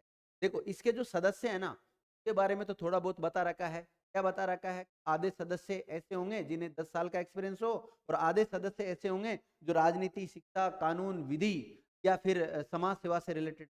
लेकिन जो अध्यक्ष है, अध्यक्ष के लिए एक विशेष कौन सी योग्यता होनी चाहिए, उस बात को लेकर हमारा कॉन्स्टिट्यूशन मौन है, अर्थात किसी बात का उल्लेख वहां पर नहीं मिलता है। देखो, क्या कार्यवाहक अध्यक्ष बनाया जा सकता है इसमें? बिल्कुल बनाया जा सकता है विद्यार्थियों। देखिए, आरपीएससी में कार्यवाहक अध्यक्ष बनाया जा सकता है। कैसे बनाया जा सकता है? देखो, यदि आयोग के अध्यक्ष का पद रिक्त हो जाता है, या अध्यक्ष अनुपस्थित के कारण अन्य कारण से अपने पद या कर्तव्य का पालन करने में असमर्थ, मतलब कोई अध्यक्ष अगर अपना कार्य नहीं कर पा रहा है तो ऐसी कार्यवाहक अध्यक्ष बनाया जा सकता है। तो उस स्थिति में आयोग के अन्य सदस्यों में से ही ऐसा एक सदस्य जिसे राज्यपाल नियुक्त करे उन कर्तव्यों का पालन करेगा जब तक नया अध्यक्ष की नियुक्ति ना हो जाए। जैसे विद्यार्थी अभी वर्तमान में देखें तो 7 है। अब ये जो अध्यक्ष है अपना कार्य नहीं कर पा रहा किसी कारणवश, ठीक है, या इसकी पोस्ट खाली पड़ी है, तो ऐसे विद्यार्थियों क्या करता है? राज्यपाल इन 7 में से एक को इसका कार्य सौंप देता है, अध्यक्ष का काम। तो भाई जो भी अध्यक्ष काम होते हैं आप करो, जब तक हमें नया अध्यक्ष नहीं मिल जाता। और जैसे नया अध्यक्ष आएगा तो वापस ही सदस्य के रूप में काम करने लग जाएगा, कोई दिक्कत ही नहीं है। ठीक है, अर्थात राज्य लोक सेवा आयोग में कार्यवाहक अध्यक्ष की नियुक्ति राज्यपाल के द्वारा की जाती है। और इसको नियुक्त कौन करेगा? राज्यपाल करेगा। तो कई बार ये प्रश्न बनता है, कार्यवाहक अध्यक्ष की नियुक्ति कौन करता है? राज्यपाल। और जो मेन अध्यक्ष बनता है उसकी नियुक्ति भी कौन करता है? राज्यपाल करता है, लेकिन अपनी मर्जी से नहीं करता। कैसे करता है? राज्य की मंत्री परिषद या राज्य का जो मंत्रिमंडल होता है उसकी सिफारिश पर करता है। ठीक है, सदस्यों की नियुक्ति भी कौन करता है? राज्यपाल करता है। कार्यवाहक अध्यक्ष की नियुक्ति भी कौन करता है? राज्यपाल करता है। और किन में से नियुक्त करता है वो आपके सामने लिखा हुआ है। इसी प्रकार जैसे जो ज्वाइंट पब्लिक सर्विस कमीशन होता है, संयुक्त लोक सेवा आयोग होता है, उसमें भी कार्यवाहक अध्यक्ष बनाया जा सकता है। और कार्यवाहक अध्यक्ष बनाया जाएगा तो उस कार्यवाहक अध्यक्ष की नियुक्ति कौन करेगा? जैसे दो राज्य या दो से अधिक राज्यों का मिलाकर हम एक संयुक्त लोक सेवा आयोग बना सकते हैं। जैसे हमने बनाया राजस्थान, एमपी और गुजरात का मिला के बना दिया। ऐसी स्थिति में अध्यक्ष की नियुक्ति और सदस्यों की नियुक्ति तो किसने कर दी थी? राष्ट्रपति ने। लेकिन जब पद खाली है अध्यक्ष का तो फिर कार्यवाहक जो अध्यक्ष बनाया जा रहा है तो उसकी नियुक्ति करेगा राष्ट्रपति। करेगा राष्ट्रपति करेगा, ये लिखा हुआ है। अब देखें इनका कार्यकाल यानी कि पदावधि के बारे में देखें। पदावधि के बारे में उल्लेख मिलता है 316 क्लोज 2 में मिलता है। यानी कि राजस्थान लोक सेवा आयोग के अध्यक्ष और सदस्यों का कार्यकाल उनके पद ग्रहण करने से, ध्यान रखना पॉइंट, पद ग्रहण करने से 6-62 होता है। क्या होता है? 6 वर्ष का कार्यकाल या 62 वर्ष की उम्र है वर्तमान में देखें तो। इससे पहले विद्यार्थी जो प्रावधान था वो 60 वर्ष का था। कितना था? 60, मतलब 6-60 का था। कितना था? 6-60 का था। इस प्रावधान को विद्यार्थियों चेंज कर दिया गया 1976, हमारे कॉन्स्टिट्यूशन में एक अमेंडमेंट किया गया था 41वां संविधान संशोधन। तो जब 41वां कॉन्स्टिट्यूशन में जो अमेंडमेंट किया गया 1976 में, उसके तहत ये जो आयु है विद्यार्थियों 60 वर्ष से बढ़ाकर कितनी कर दी गई? 62 वर्ष कर दी। अब जो वर्तमान में देखें तो 6 या 62, यानी कि कोई ऐसा व्यक्ति जो 6 साल तक अपने पद पर रह गया हो या उसकी उम्र 62 साल हो जाए, इनमें से जो भी पहले हो जाता है वही इसका कार्यकाल होता है। नोट, संयुक्त लोक सेवा आयोग के अध्यक्ष और सदस्यों की जो पदावधि है विद्यार्थी वो भी कितनी 6-62 होती है वर्तमान में देखें तो। 6 वर्ष का कार्यकाल और या उसकी उम्र हो गई हो 62 वर्ष। ठीक है। राजस्थान लोक सेवा आयोग के सदस्य कार्यकाल समाप्ति के बाद उसी पद पर पुनर्नियुक्ति के पात्र नहीं होंगे। जैसे एक अध्यक्ष होता है और 7 सदस्य होते हैं, तो राजस्थान की बात करें आरपीएससी की, तो आरपीएससी का अध्यक्ष पुनः अपने पद पर नियुक्त नहीं हो सकता एक बार कार्यकाल समाप्त बाद में, चाहे 6 वर्ष तक उसने काम कर लिया हो या 62 साल तक उसकी उम्र हो गई हो, दोबारा उस पद पर नहीं हो सकता। जैसे कोई सदस्य ने सदस्य के रूप में काम कर लिया तो वापस सदस्य नहीं बन सकता वो, लेकिन सदस्य अध्यक्ष तो बन सकता है। सदस्य क्या बन सकता है? अध्यक्ष बन सकता है, ध्यान रखना।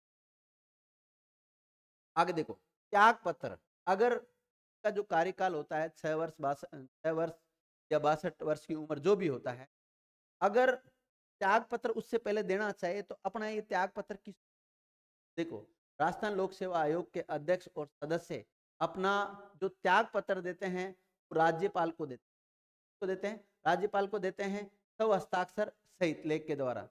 ठीक है। अगर पूछा जाए संयुक्त लोक सेवा आयोग के जो अध्यक्ष और सदस्य हैं वो अपना त्याग पत्र किसको देंगे?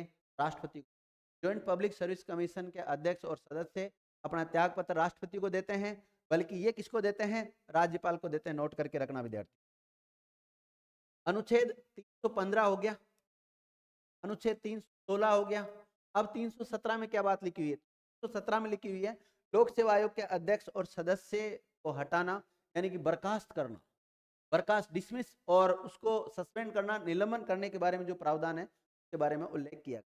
देखिए इसका अनुच्छेद 317 क्लोज 1 में क्या लिखा हुआ है? कदाचार के आरोप सिद्ध होने पर आरपीएससी के अध्यक्ष और सदस्यों को राष्ट्रपति के द्वारा पद से हटाया जाएगा।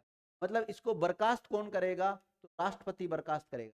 कौन करेगा? राष्ट्रपति। अगर निलंबन की बात आ जाए तो जांच के दौरान गवर्नर इनको निलंबित करता है, तो इनके जो अध्यक्ष और सदस्य होते हैं तो डिसमिस तो करता है राष्ट्रपति, और अगर निलंबन की बात आए तो निलंबन कौन करता है?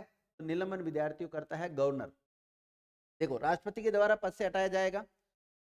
सुप्रीम कोर्ट के द्वारा अनुच्छेद 145 के अधीन निहित प्रक्रिया के अनुसार की गई जांच के बाद, देखो राष्ट्रपति भी अपनी मर्जी से नहीं हटा सकता, डायरेक्ट इसको डिसमिस कर सकता।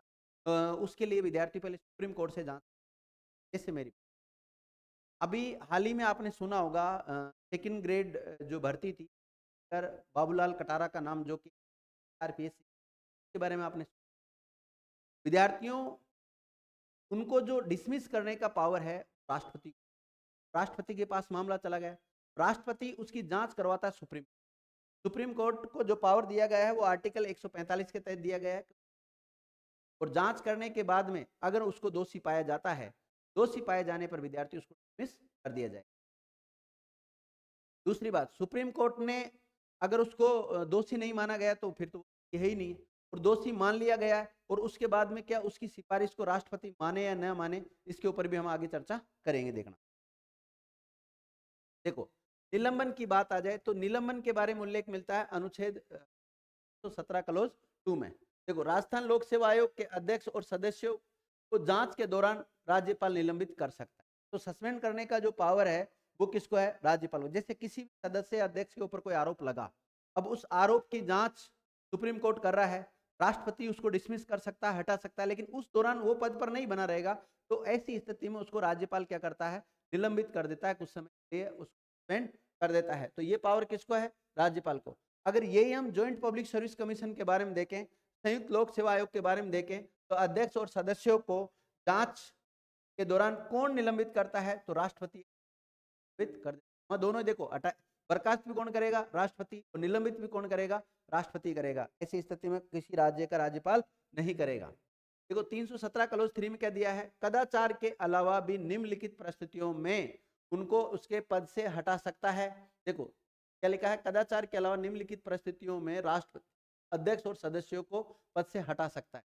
कब हटा सकता है? देखो हटाने का जो पावर है विद्यार्थियों, वो किसको है? राष्ट्रपति।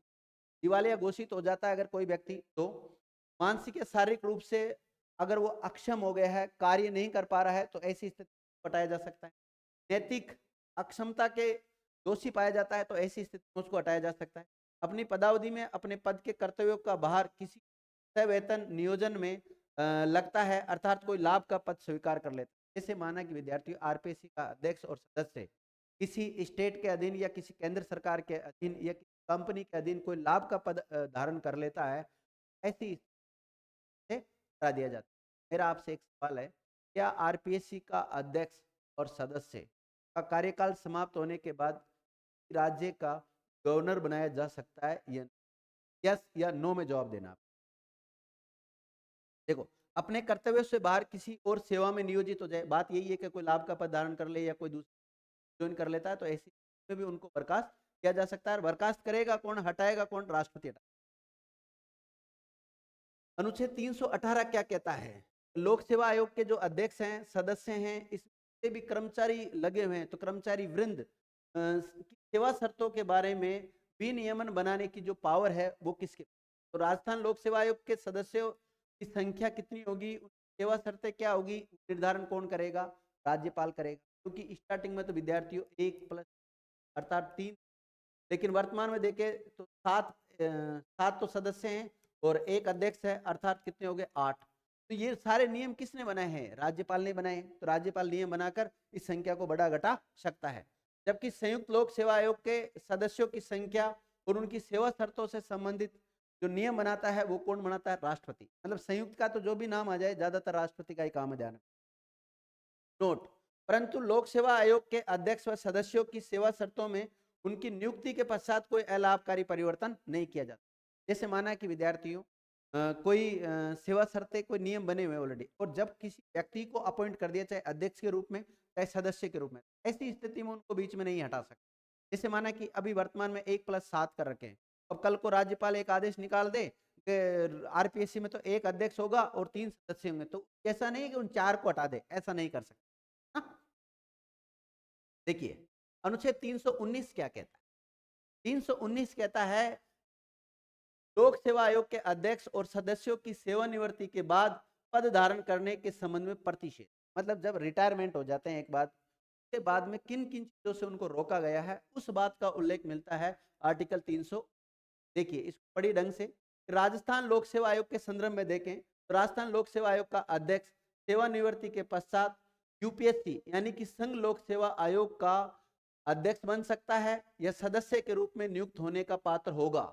कहा देखिए विद्यार्थी, बहुत ही इंपॉर्टेंट लगा लो इस, बहुत ही इंपॉर्टेंट। राजस्थान लोक सेवा आयोग के अध्यक्ष की बात आए तो केवल अध्यक्ष की बात कर रहा हूं। अध्यक्ष जब रिटायरमेंट हो जाता है तो उसके बाद में यूपीएससी का अध्यक्ष बन सकता है, यूपीएससी का सदस्य बन सकता है, ठीक है, या किसी राज्य सरकार के अधीन किसी अन्य नियोजन का पात्र नहीं होगा। मतलब भारत सरकार या किसी राज्य सरकार के अधीन कोई नौकरी नहीं कर सकता, किसी प्रकार का पद धारण नहीं कर सकता है।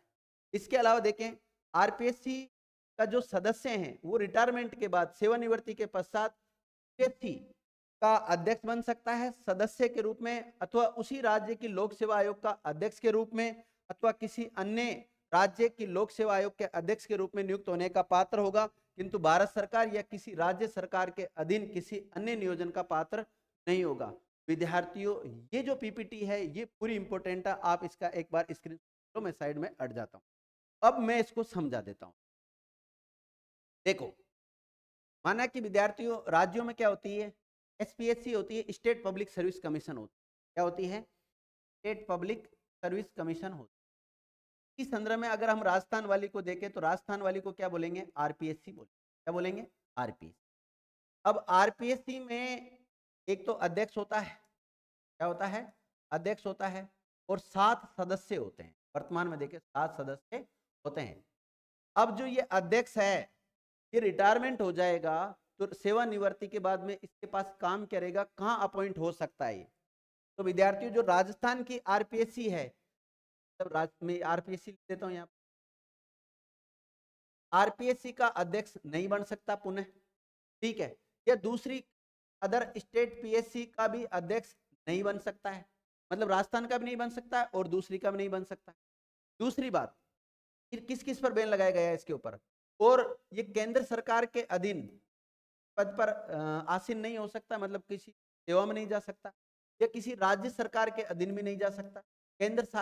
जो केंद्र शासित प्रदेश होते हैं या राज्य सरकार होती, बात एक ही, उनकी अंतर्गत आने वाली सेवाओं में भी ये नौकरी नहीं कर सकता।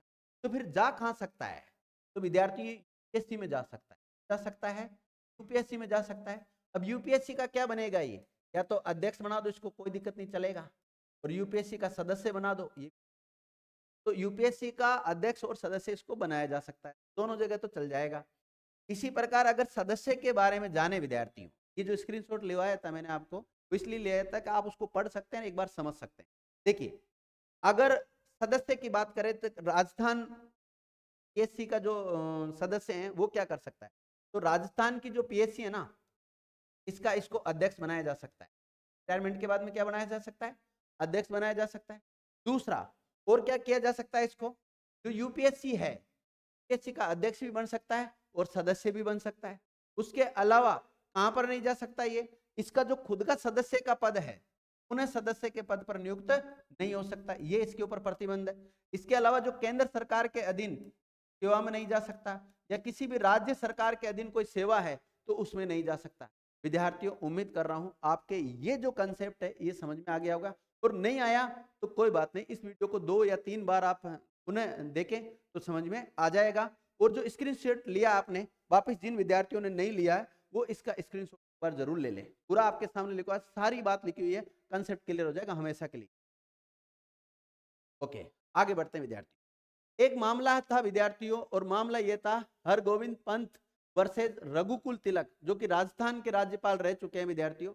उनका एक मामला चला था 1979 में, एक सुप्रीम कोर्ट में मामला था, उसमें एक निर्णय आया था। उस फैसले में कोर्ट ने यह कहा था कि राज्यपाल का पद राज्य के अधीन नियोजन का पद नहीं है। तो राज्यपाल की जो पोस्ट है राज्य के अधीन नियोजन की पोस्ट नहीं है, मतलब राज्य के अधीन आने वाली कोई सेवा नहीं है। अर्थात जो आरपीएससी के अध्यक्ष और सदस्य हैं वो रिटायरमेंट होने के बाद में राज्यपाल बन सकते हैं। बहुत इंपॉर्टेंट, ये बात किसमें कही गई कि इस आरपीएससी का अध्यक्ष और सदस्य रिटायरमेंट के बाद में राज्यपाल बन सकते हैं। इस बात को कौन से केस में कहा गया, तो हरगोविंद पंत वर्सेस रघुकुल तिलक वाला जो मामला था, उस वाले मामले में ये बात आई थी सामने। देखो 319 तक हो गए, अब आर्टिकल 320 क्या कहता है। आर्टिकल 320 में लिखा हुआ है लोक सेवा आयोग के कार्य और कर्तव्यों के बारे में उल्लेख मिलता है। तो राज्य लोक सेवाओं में नियुक्तियों के लिए परीक्षाओं का संचालन करना और योग्य उम्मीदवारों का चयन करना। तो आरपीएससी का काम ही क्या है, परीक्षाओं का आयोजन करवाता है, संचालन करता है और योग्य उम्मीदवारों का चयन करता है।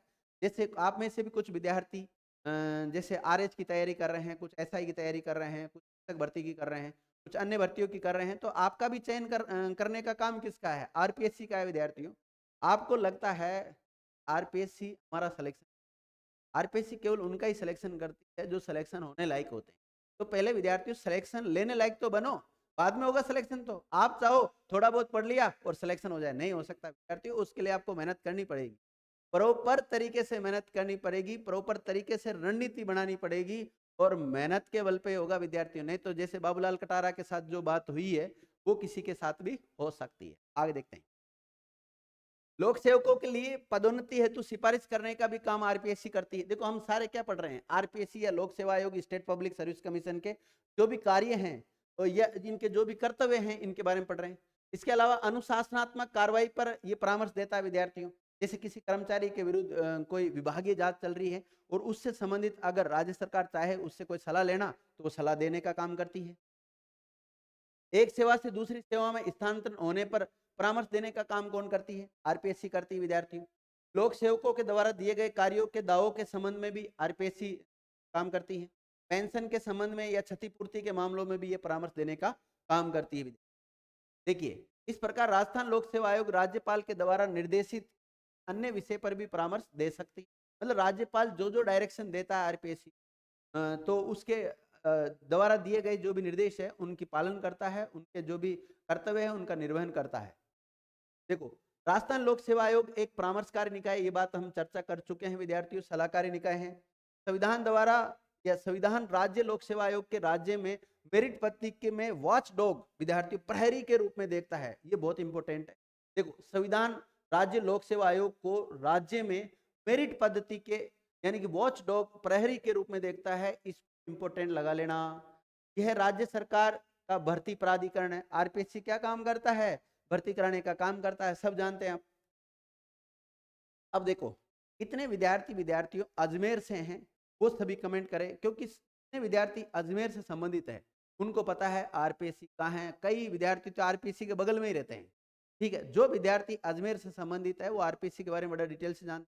और जो अजमेर में रहते हुए भी अगर कभी आरपीएससी नहीं गए हैं तो जाके आना विद्यार्थियों, आरपीएससी को देख के आना, कैसा भवन है, कैसी प्रक्रिया होती है, अंदर भी जाने की कोशिश करना। हालांकि गार्ड वगैरह है लगे हुए हैं, वो आपको रोक देंगे, लेकिन अगर एज ए स्टूडेंट आप जाते हैं, सीखने की दृष्टि से जाते हैं, तो विद्यार्थी कोई मना नहीं करेगा। थोड़ा बहुत सीख के आ जाना वापस, और कुछ हलचल मत करना, वहां पर सेटिंग करने की कोशिश मत करना। तो पेपर की सेटिंग करके आ जाते, वो करके आ जाते। हालांकि ऐसी कोई सेटिंग होती नहीं है, लेकिन आप जो निरर्थक प्रयास करना चाहते हैं वो गलत है, उसको करना। क्योंकि विद्यार्थियों, जो व्यक्ति गलत करता है, प्रकार की धारणा रखता है, जीवन में फिर हमेशा ही गलत होता रहता है। तो हमेशा मेहनत करो, मेहनत के बल पर ही नौकरी लगो। देखो, राज्य विधानमंडल विधि बनाकर राज्य लोक सेवा आयोग को अतिरिक्त कार्य सौंप सकता है, अर्थात उसके कर्तव्यों का विस्तार किया जा सकता है। 321 में क्या लिखा हुआ है? लोक सेवा आयोग के कर्तव्यों का विस्तार, मतलब लोक सेवा आयोग के जो कार्य हैं उनमें कैसे विस्तार किया जा सकता है, उस बात का उल्लेख किया गया है। तो इनके कार्यों का विस्तार करने की बात आए तो इनका कार्यों का विस्तार कौन करता है? संबंधित राज्य का विधानमंडल करता है। और आरपीएससी में कौन करेगा? तो आरपीएससी में राजस्थान का जो विधानसभा है वो इसके कार्यों का विस्तार करेगा, क्योंकि राजस्थान का जो विधानमंडल है उसमें कौन कौन आते हैं? राजस्थान के विधानमंडल में विद्यार्थियों विधानसभा है और गवर्नर है, क्योंकि राजस्थान में विधान परिषद नहीं है। राजस्थान में विधान परिषद नहीं है। कई राज्य ऐसे हैं जिसमें विधान परिषद है। और उसकी एक ट्रिक भी बताता हूँ विद्यार्थियों हमेशा, ये ट्रिक है इसकी, कुंभा टी। क्या है? कुंभा टी। कौन सी टी पीते हैं आप? कुंभा टी पीते हैं। तो 6 राज्यों में विधान परिषद है। 6 राज्य देखो कौन कौन से हैं। ए का मतलब कर्नाटक, यू का मतलब यूपी, एम का मतलब महाराष्ट्र, बी का मतलब बिहार, और ए का मतलब आंध्र प्रदेश, और टी का मतलब तेलंगाना। तो 6 स्टेट में ही द्विसदनात्मक व्यवस्था है, अर्थात 6 राज्यों में ही विधान परिषद पाई जाती, बाकी में नहीं पाई जाती है। आगे देखते हैं। बच तो नहीं गया? ठीक है, नहीं बचा। आगे देखते हैं। अनुच्छेद 322 क्या कहता है? 322 वही खर्चे की बात, व्यय की बात करता है कि लोक सेवा आयोग के व्यय या खर्चे का जो प्रावधान किया गया वो। राजस्थान लोक सेवा आयोग के बारे में देखें तो आरपीएससी का जो अध्यक्ष और सदस्यों को जो वेतन भत्ते मिलते हैं, इनकी देखो वेतन भत्ते, पेंशन, वो कहाँ से मिलती? राज्य की राज्य की जो निधि है विद्यार्थियों, उसको 3 भागों में बांटा गया है। संचित निधि, जिसको हम समेकित निधि कहते हैं, और एक लोक लेखा निधि होती है, एक आकस्मिक निधि। आकस्मिक निधि के ऊपर जो कंट्रोल होता है, नियंत्रण होता है, वो राज्यपाल का होता है। इस प्रकार सेंटर में भी 3 निधियां हैं। कौन कौन सी? वही संचित निधि, और दूसरी कौन सी है? लोक लेखा निधि, और तीसरी कौन सी है? आकस्मिक निधि। सेंटर वाली जो आकस्मिक निधि होती है उसके ऊपर जो राष्ट्रपति होता है उसका कंट्रोल होता है, और हमेशा 500 करोड़ रुपए उसमें रहते हैं। जब 500 करोड़ में से कुछ खर्च हो जाता है तो वापिस संचित से ले लिए जाते हैं। नोट, अतः राज्य की संचित निधि पर भारित व्यय पर राज्य का विधानमंडल केवल चर्चा कर सकता है, मतदान नहीं कर सकता। तो जो संचित नीति होती है उसमें जो राज्य का विधानमंडल होता है उसमें चर्चा तो हो जाती है, लेकिन उसमें वोट नहीं होता विद्यार्थियों, मतदान नहीं होता। क्या होता है इसके बारे में हम आगे चर्चा करेंगे। आर्टिकल 323 क्या कहता है विद्यार्थियों? आर्टिकल 323 ये कहता है कि जो आरपीसी ने वर्ष भर में जो कार्य किए उनकी एक रिपोर्ट तैयार करके वो राज्यपाल को सौंपता है। राज्यपाल को तो लिखा हुआ है, लोक सेवा आयोग अपना वार्षिक प्रतिवेदन यानी कि एनुअल रिपोर्ट, प्रतिवेदन को इंग्लिश में रिपोर्ट कहते हैं, ये हिंदी में प्रतिवेदन है विद्यार्थियों, रिपोर्ट, तो राज्यपाल को सौंपता है। तो ये प्रश्न बनता है कि लोक सेवा आयोग या राजस्थान लोक सेवा आयोग या आरपीएससी की बात करें हम, तो आरपीएससी अपनी वार्षिक रिपोर्ट किसको सौंपती है? राज्यपाल को सौंपती है। और उसका उल्लेख इंडियन कॉन्स्टिट्यूशन के कौन से भाग में मिलता है? तो भाग पूछे तो 14 और आर्टिकल पूछे तो 23 बता देनी है, क्या दिक्कत है? देखो, राजस्थान लोक सेवा आयोग में एक सचिवालय भी होता है विद्यार्थी। क्या होता है? सचिवालय होता है, जिसमें एक तो सचिव होता है और कुछ अन्य अधिकारी होते हैं। अगर वर्तमान में देखें, आज जब इस वीडियो को रिकॉर्ड किया जा रहा है, उस समय की बात करें तो वर्तमान में जो इसके सचिव है वो आईएएस ऑफिसर है विद्यार्थियों, भारतीय प्रशासनिक सेवा के अधिकारी है। उनका नाम है रामनिवास मेहता जी। क्या नाम है? रामनिवास मेहता जी वर्तमान में है। आगे जब भी आप बाद में अगर इस वीडियो को देखते हैं तो अपडेट कर लेना। तो वर्तमान में राजस्थान लोक सेवा आयोग के सचिव कौन है? सचिव का भी कई बार प्रश्न पूछा जाता है। जितने भी विद्यार्थियों ऑफिशियल लेटर जारी होता है वहां से, तो उसके ऊपर जो साइन होते हैं, जो और ये नाम लिखा रहता है, वो किसका नाम लिखा रहता है? सचिव का ही नाम लिखा रहता है। और वर्तमान में कौन है? रामनिवास मेहता सचिव है, जो कि एक आईएएस ऑफिसर है, ठीक है, भारतीय प्रशासनिक सेवा के अधिकारी है। आयोग का सचिव भारतीय प्रशासनिक सेवा का अधिकारी कोई बनाया जाता है जो कि प्रशासनिक और वित्तीय कार्य देखता है। जो भी आरपीएससी के जो प्रशासनिक कार्य हैं उनको कौन देखता है? तो वो सचिव देखता है। और जितने भी फाइनेंस से रिलेटेड है, वित्तीय से रिलेटेड कार्य हैं, उनको ये देखता है।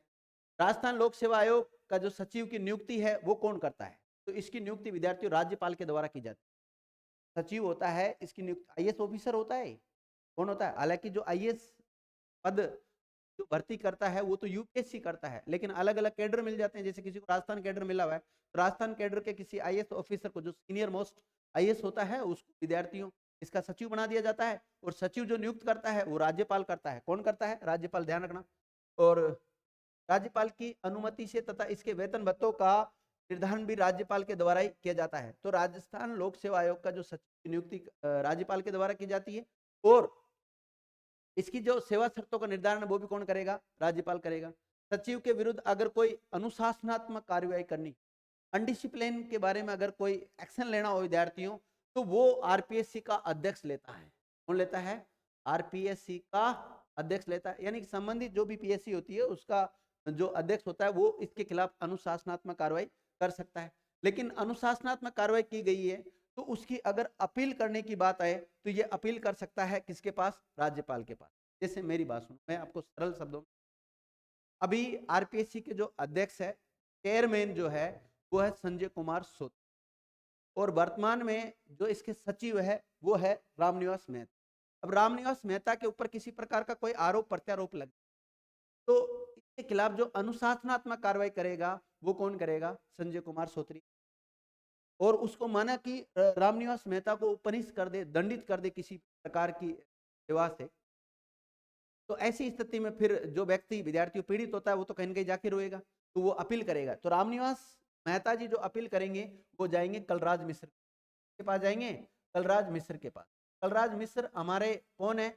गवर्नर है वर्तमान में, उनके पास जाएंगे। तो राज्यपाल के पास जाता है। आगे देखो, सचिव के अधीन विद्यार्थी उप सचिव भी होते हैं, सहायक सचिव भी होते हैं, इसके अलावा अनुभाग अधिकारी होते हैं और अन्य कार्यालय के कर्मचारी भी होते हैं। ऐसा नहीं है कि जो सचिव है वो अकेला ही पूरा आरपीएससी का काम देख लेता है, वित्त से रिलेटेड और प्रशासन से रिलेटेड। इसका काम अकेला व्यक्ति नहीं देख सकता विद्यार्थी, पूरा सिस्टम चलता है, पूरा बॉडी चलता है, वो काम कर पाता है।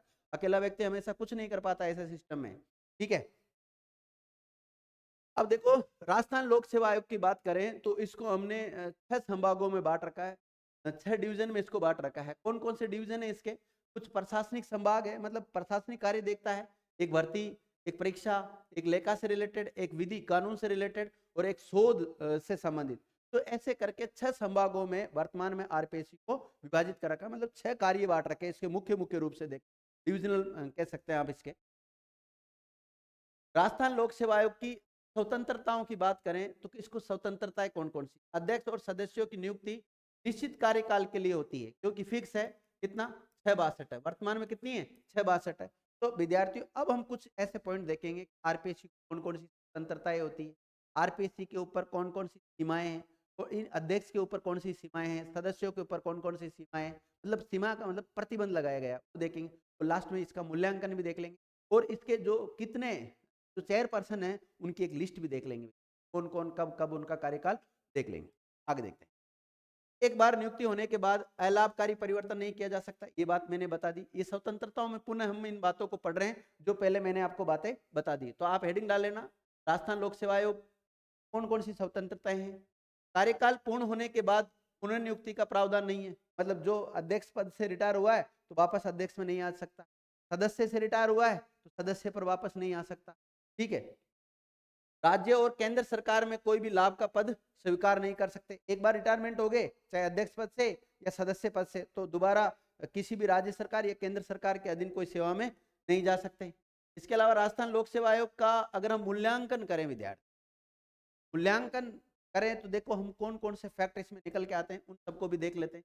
कई बार मूल्यांकन से भी पर्सन बन जाते हैं, क्योंकि देखो मेंस जो आरएस मेंस वगैरह लिखते हैं विद्यार्थी, उनके लिए एक पर्सन ये बन सकता है कि आरपीएससी का मूल्यांकन करते हुए 200 शब्दों में विवरण कीजिए, तो फिर उसमें सारी चीजें आ जाती है। तो एक सलाहकारी निकाय होने के कारण इसके द्वारा सरकार को दी गई सिफारिश की उपेक्षा की जाती है, क्योंकि आपने स्टार्टिंग में ही बताया था या मैंने बताया था, जैसे आपको मैं मेरे बारे में बोल सकता कि ये एक सलाहकारी निकाय है या परामर्शकारी निकाय है विद्यार्थी, एडवाइजरी बॉडी है, ये एडवाइस देने का काम करती है। अब इसने सलाह तो दे दी, लेकिन सरकार इसकी सलाह को माने या ना माने सरकार के ऊपर। तो ये क्या लिखा हुआ है कि उसकी उपेक्षा कर दी जाती है। पहले तो सलाह मांग रहे हैं और माने ना माने वो सरकार के ऊपर डिपेंड करता है। तो भाई आप एक संवैधानिक बॉडी से, एक कॉन्स्टिट्यूशनल बॉडी से आप परामर्श ले रहे हैं और उसके बाद में उसकी सलाह को मानो या ना मानो वो सरकार के ऊपर डिपेंड कर रहा है, तो ये बात तो गलत है विद्यार्थी।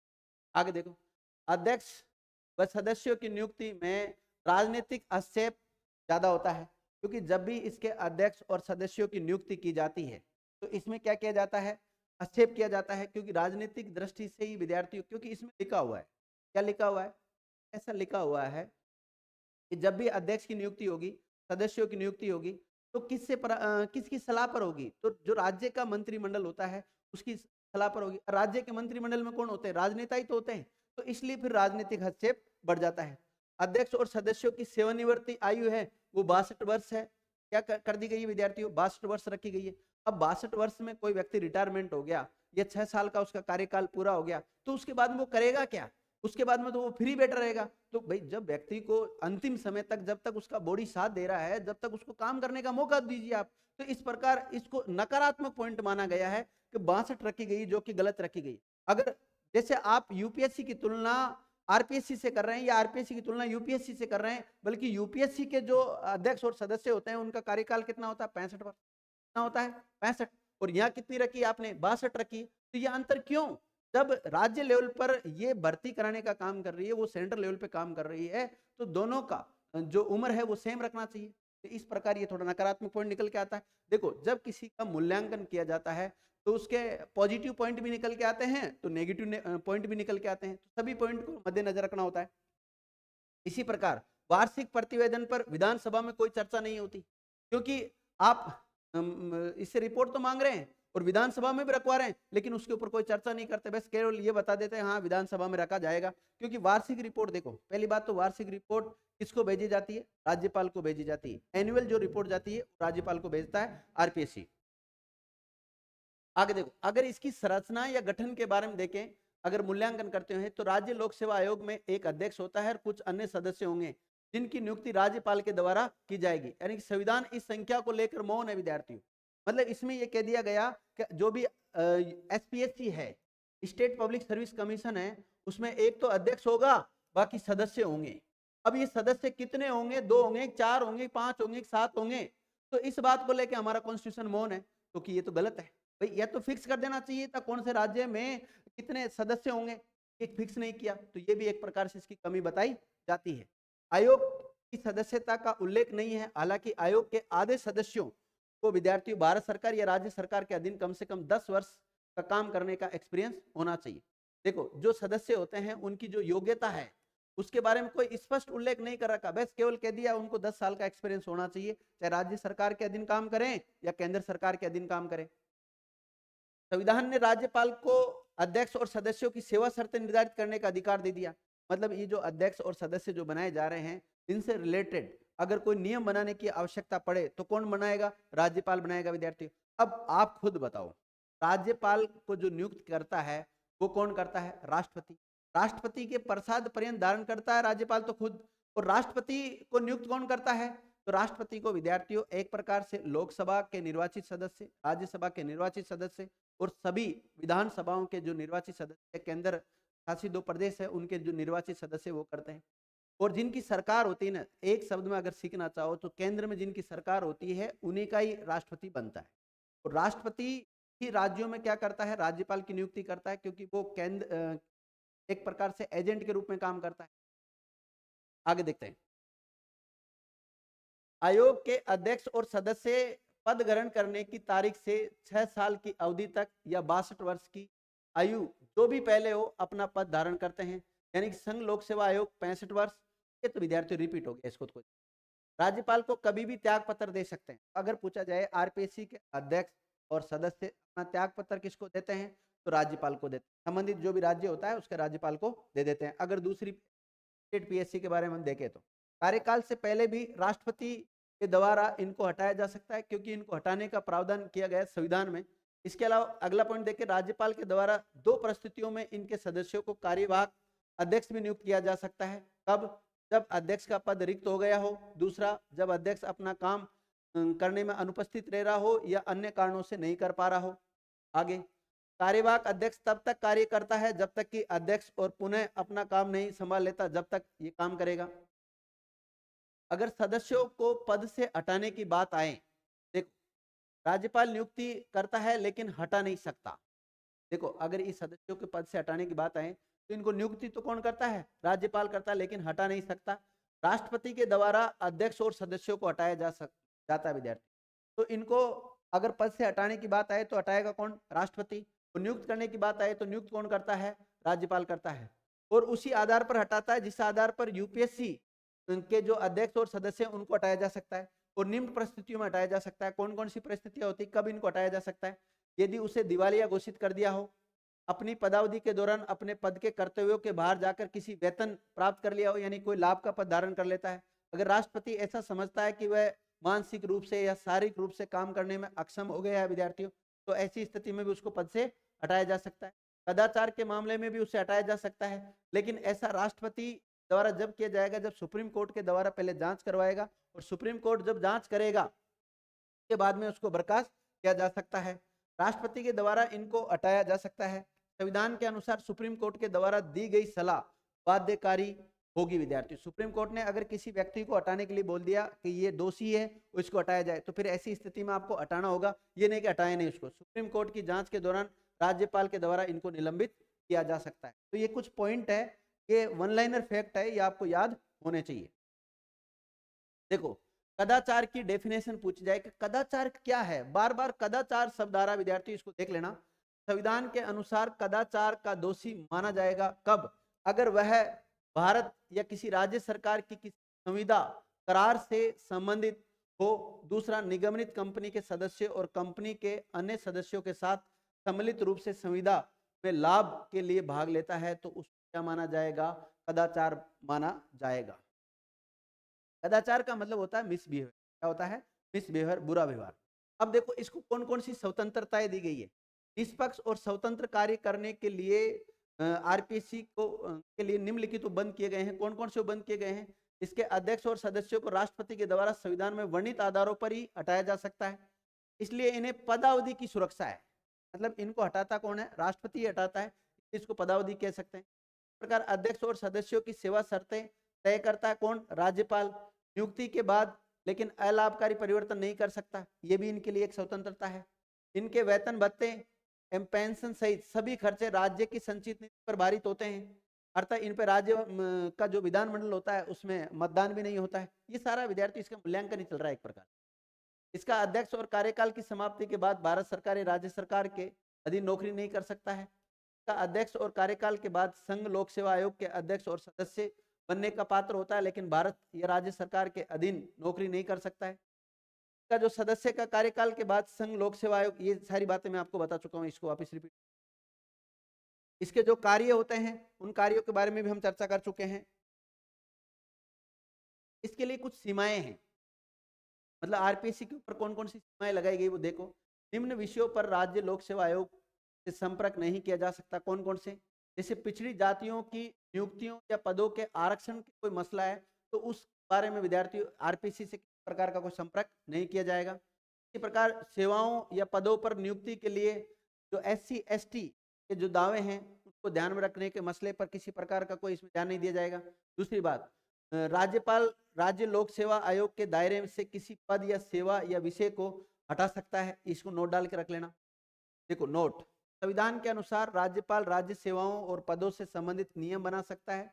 इसके लिए राज्य लोक सेवा आयोग से संपर्क करने की जरूरत नहीं है, परंतु इस तरह के नियमन राज्यपाल को कम से कम 14 दिनों तक राज्य विधानमंडल के समक्ष रखना होगा और राज्य का विधानमंडल इसे संशोधित या खारिज कर सकता है। मतलब नियम बनाएगा तो कौन? राज्यपाल, लेकिन उसको 14 दिन के भीतर भीतर कहाँ रखना होता है विद्यार्थियों? राज्य का जो विधानमंडल होता है उसके रखना पड़ता है और राज्य का विधानमंडल फिर क्या बनाता है? इससे संबंधित नियम बनाता है, तो कुछ संशोधन भी कर सकता है, खारिज भी कर सकता है और उसको पारित भी कर सकता है। अगर हम देखें आरपीएससी की भूमिका, तो संविधान राज्य लोक सेवा आयोग को राज्य में मेरिट पत्ती के प्रहरी के रूप में देखता है विद्यार्थियों। इसके द्वारा दिए गए सुझाव सलाहकारी प्रवृत्ति के होते हैं, ये सरकार के लिए बाध्यकारी नहीं होते हैं। 1964 में राज्य सतर्कता आयोग के गठन के अनुशासनात्मक विषयों पर राज्य लोक सेवा आयोग के कार्यों को प्रभावित किया। जिला न्यायाधीश के अलावा न्यायिक सेवा में भर्ती से संबंधित नियम बनाने के मसले पर राज्यपाल राज्य लोक सेवा आयोग से संपर्क करता है। इस मामले से संबंधित हाईकोर्ट से भी संपर्क करता है विद्यार्थी।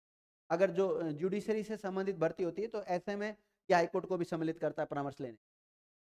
संयुक्त राज्य लोक सेवा आयोग के बारे में कुछ पॉइंट निकल के आ रहे हैं, तो इनको भी जान लेते हैं। 2 या 2 से अधिक राज्यों के लिए एक संयुक्त लोक सेवा आयोग होगा, इस बात का उल्लेख भी कॉन्स्टिट्यूशन में किया गया है।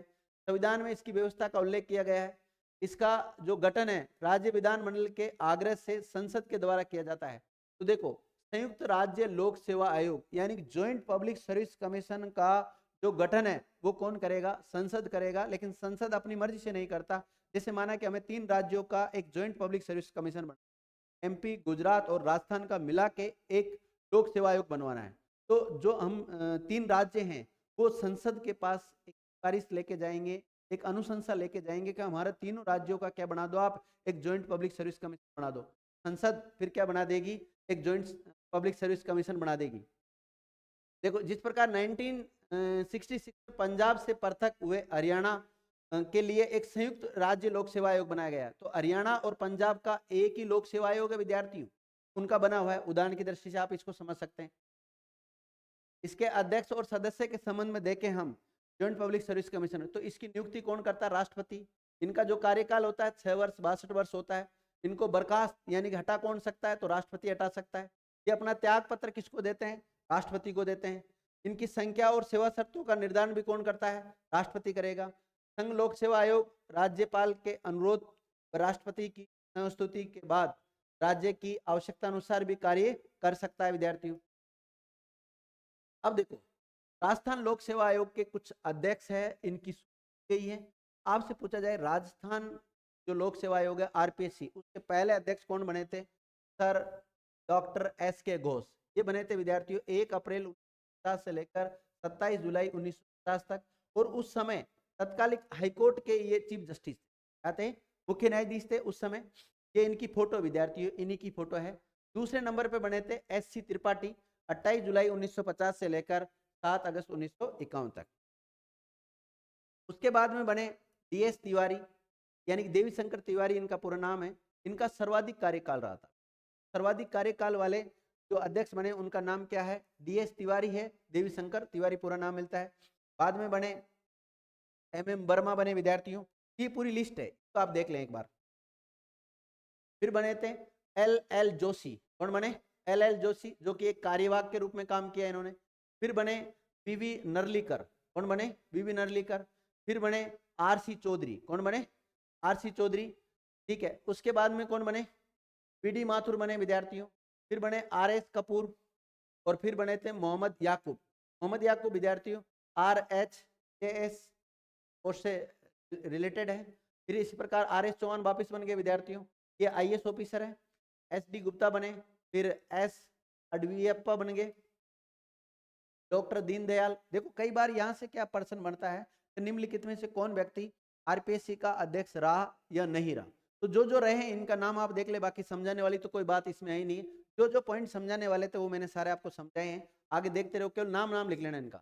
जेएम खान रहे और एससी सिंचारिया रहे उसके बाद में, और 17वें नंबर पे बने महेंद्र सिंह, फिर हनुमान प्रसाद, फिर पीएस यादव बने। फिर देखो आगे कौन बने थे, देवेंद्र सिंह, फिर एनके बेरवा, जीएस टोंक और एचएन मीना, ये बने थे विद्यार्थियों, ये रिटायर्ड आईएएस थे। इसी प्रकार देखो सीआर चौधरी बने, एमएल कुमावत बने, प्रोफेसर बीएम शर्मा, डॉक्टर हबीब खां गोरान बने, डॉक्टर आरडी सैनी बने थे विद्यार्थियों, ये कार्यवाहक बने, और डॉक्टर ललित के पंवार ये बने थे विद्यार्थियों, रिटायर्ड आईएएस अधिकारी थे। उसके बाद में श्याम सुंदर शर्मा बने 30वें नंबर पे, और फिर राधेश्याम गर्ग बने, और फिर बने दीपक उप्रेती जो कि रिटायर्ड आईएएस ऑफिसर विद्यार्थियों, ये भी आईएएस अधिकारी रह चुके हैं, भारतीय प्रशासनिक सेवा के सीनियर अधिकारी थे। और 33वें नंबर पर जो बनाए गए थे विद्यार्थियों, वो बनाए गए थे डॉक्टर भूपेंद्र सिंह यादव को बनाए गए थे, और ये रहे थे 14 अक्टूबर 2020 से लेकर 2 दिसंबर 2021 तक। ये राजस्थान के डीजीपी भी रह चुके हैं, राजस्थान पुलिस के डायरेक्टर जनरल ऑफ पुलिस रह चुके हैं, और सीनियर मोस्ट आईपीएस ऑफिसर थे, अभी तो रिटायर हो चुके हैं। और उसके बाद में कार्यवाहक बनाए गए थे शिव राठौड़ जी को, जो कि सदस्य थे। ये कौन थे, ये सदस्य थे विद्यार्थियों, आरपीएससी के सदस्य थे शिव सिंह राठौड़ जी, इनको कार्यभार संभाला था। जसवंत सिंह राठी ये भी सदस्य थे, सदस्य के तौर पे इन्होंने कार्यवाहक अध्यक्ष के रूप में काम किया। हालांकि पेशेवर पत्रकार है विद्यार्थी, कौन है, पेशेवर पत्रकार है, ये पत्रकारिता क्षेत्र से। और वर्तमान में और 34वें नंबर पर, गलत है, 34वां नंबर है, 34वें नंबर पे कौन है, संजय कुमार सोत्री, 15 फरवरी 2022 से। ये आपको इमेज दिखाई दे रही है, वो संजय कुमार सोत्री की दिखाई दे रही है विद्यार्थियों। और ये एक आईपीएस अधिकारी है, और हालांकि ये आईपीएस डायरेक्ट बने नहीं थे, ये आरपीएस से प्रमोटेड है, और आईपीएस है वर्तमान में। 2013 में आईपीएस अधिकारी बने थे, 19 बैच के ये। मुख्यमंत्री अशोक गहलोत के काफी खास है, और उनके पूर्व सुरक्षा सलाहकार भी रह चुके हैं, और साथ ही में ये जयपुर जो रेंज है, जयपुर रेंज के आईजी भी रह चुके हैं। संजय कुमार सोत्री के बारे में कुछ डाटा था विद्यार्थियों, थोड़ा ध्यान रखना। हालांकि आपसे यही पूछा जाएगा कि आरपीएससी का वर्तमान में जो चेयरपर्सन है, अध्यक्ष है, वो कौन है, संजय कुमार सोत्री हैं विद्यार्थियों, ये नाम इनका लिखा हुआ है, ठीक है। और देखो ये उस समय की जो न्यूज आई थी ना, राजस्थान लोक सेवा आयोग के नए अध्यक्ष बने, नए अध्यक्ष कौन थे, ये बने थे। अब आगे जैसे जो भी चेंज होता है, माना कि इनका कार्यकाल जब समाप्त हो जाएगा तो उसके बाद में जो नया आएगा वो 35वां नंबर का बन जाएगा। और या किसी को टेम्परेरी अगर बनाया जाता है, बीच में कार्यवाहक बनाया जाता है, तो कार्यवाहक बनाया जाएगा तो विद्यार्थियों वो उसको काउंट नहीं करते। अगर हम देखें आरपीएससी में एक तो अध्यक्ष होता है और 7 सदस्य होते हैं। तो अध्यक्ष तो अभी बताया मैंने आपको, ये संजय कुमार सोत्री जी हैं, और 7 इसमें सदस्य हैं। 7 कौन कौन से हैं विद्यार्थियों, 3 अभी हाल ही में चुने गए, नियुक्त किए गए थे। एक तो कैलाश चंद मीणा है, और एक प्रोफेसर अयूब खान है, और विद्यार्थियों एक है केसरी सिंह जी है, और ये बाबूलाल कटारा जी है। कौन है, बाबूलाल कटारा। हालांकि इनकी जो फाइल है वो अभी पेंडिंग है। इनको अभी अगर आप साइट पे देखेंगे, आरपीएससी की साइट पे जाएंगे, तो बाबूलाल कटारा आज भी सदस्य की लिस्ट में आपको दिखाई देगा। ये संगीता आर्य है विद्यार्थियों, कौन है, संगीता आर्य, और ये मंजू शर्मा है, कौन है, मंजू शर्मा है विद्यार्थियों। ये सदस्य हैं, ये तो अध्यक्ष हो गए, ये अध्यक्ष है। बाकी जितने भी दिख रहे हैं आपको सदस्य हैं, 3 सदस्य ये बताई दिए आपको, और ये जसवंत सिंह जी, 7 सदस्य और एक अध्यक्ष आपके सामने हो गया। आगे देखते हैं, इनका नाम भी लिखा होगा शायद आगे, ये लिखा हुआ देखिए, संजय कुमार सोत्री अध्यक्ष चेयरमैन है, और कैलाश चंद मीणा सदस्य हैं, अभी चुना गया था। केसरी राठौड़ ये भी सदस्य हैं, प्रोफेसर अयूब खान ये भी सदस्य हैं, डॉक्टर संगीता आर्य और जसवंत सिंह राठी, बाबूलाल कटारा और डॉक्टर मंजू। आप इस पे थोड़ा इसको देख लेना, क्योंकि ये अभी काम नहीं कर रहे विद्यार्थियों। इनकी जो फाइल है वो राष्ट्रपति के पास पेंडिंग है, अभी इनको मतलब हटाया नहीं गया है। अगर साइट पे जाके आप चेक करेंगे तो इनका नाम आज भी सदस्य के रूप में दर्शा रहा है, वहां से मैंने ये आंकड़े लिए हैं। इसके अलावा अगर देखें वर्तमान में, देखो कई बार प्रश्न ये बन जाता है कि हमें पता है कि इसमें एक अध्यक्ष और 7 सदस्य हैं, लेकिन इन 7 सदस्यों में से कितनी महिलाएं हैं। तो कई बार प्रश्न बन जाता है कि वर्तमान में आरपीएससी में महिला सदस्य हैं, तो 2 है विद्यार्थी, हैं 2 है, और दोनों का नाम बताया था मैंने अभी, एक तो संगीता आर्य है, एक मंजू शर्मा है विद्यार्थी। कौन है, मंजू शर्मा। और सचिव कौन है, तो रामनिवास मेहता, जो कि भारतीय प्रशासनिक सेवा का अधिकारी। हालांकि सामान्यतः भारतीय प्रशासनिक सेवा के अधिकारी को ही सचिव बनाया जाता है, और ये जो इमेज दिखाई दे रही है वो इन्हीं के विद्यार्थियों। तो विद्यार्थियों उम्मीद कर रहा हूँ ये आरपीसी से रिलेटेड जो फैक्ट मिले आपको बहुत इंपॉर्टेंट फैक्ट दिए गए हैं और आपके समझ में भी आएगा पूरा लेक्चर। थैंक यू, आपने हमारा वीडियो देखा, उसका बहुत बहुत धन्यवाद।